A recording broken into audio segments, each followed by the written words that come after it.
ඔයාලා දැක්කද ළමයි මේ මෑත කාලීනව ලෝකේ සුඛෝපභෝගී ගණයට අයිති වෙන වාහනයක් විදියට සැලකෙන ඔය රෝල්ස් රොයි වාහනයක් ගෙනාවා ලංකාවේ ව්‍යාපාරිකයෙක්. හරි. ඒ මිනිස්සයාට මුලින්ම මිනිස්සු මේක කාගේද කියලා විවිධ දේවල් කියන්න පටන් ගත්තා. පස්සේ ඒ මිනිස්සු එක ගෙනපු මිනිස්සයාට මොනවද නොකියේ ළමයි. ඔය මිනිස්සයා මෙහෙමයි. ඔය මිනිස්සගේ දෙමාපියෝ මෙහෙමයි. ඔය මිනිස්සයා කලින් හිටියේ මෙහෙමයි. ඔහොම 1000ක් දේවල් මිනිස්සු කිව්වා. හැබැයි හැම දෙයක්ම මේ මිනිස්සු කෙනෙක් දන්න අයත් නෙවෙයි. ඔය දීකේම කාලය ටිකක් ගත කරන ඇත්තටම තමන්ගේ ආර්ථිකය ගැනවත් හිතන්නේ නැති මිනිස්සු.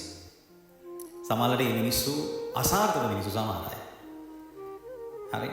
පහුගිය කාලේ අමාරි හෝටලේ ඇත්තටම මේ අමාරි හෝටලේ හදපු එක අපේ ලංකාවේ සංචාරක කර්මාන්තයට ඇත්තටම මාර වටිනවනේ ළමයි. ඔයාලම් පිළිගන්න රටක හෝටල් එකක් හැදෙනවා කියන්නේ තරුපන්ති කීපයක. ඒක හොඳයි. ලංකා ව්‍යාපාරිකයෙක් දියුණු වෙනවා කියලා කියන එක හොඳයි. හරි ඒකනේ වෙන්න ඕන. හැබැයි ළමයි මේ මිනිස්සුන් දෙන්නටම මම දැක්කා. මගේ ඇස් වලින් දැක්කා. ඔය මටත් ඔය කැම්පේදී මට අවස්ථාවක් හම්බුණා මම ওই සමාජ මාධ්‍ය දෙහිල්ට පාලට යනකොට.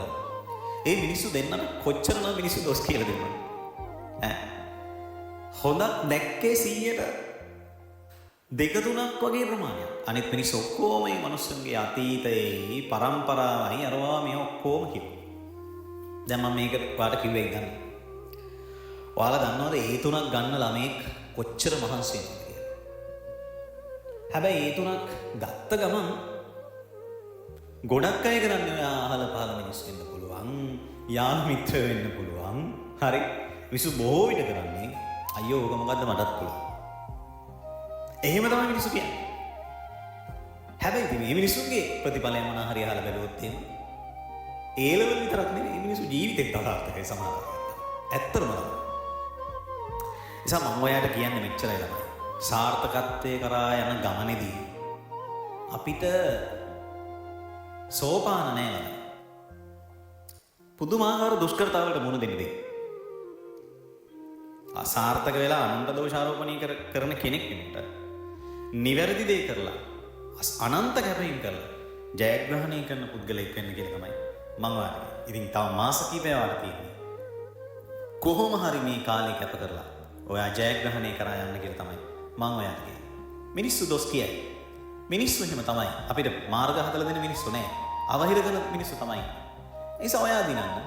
ඔයා දිනුවෙන් පස්සේ කවුරු මොනවා කිව්වද ගණන් ගන්න එපා. මොකද මිනිස්සුන්ගේ ස්වභාවය සාමාන්‍යයෙන් ඕක තමයි.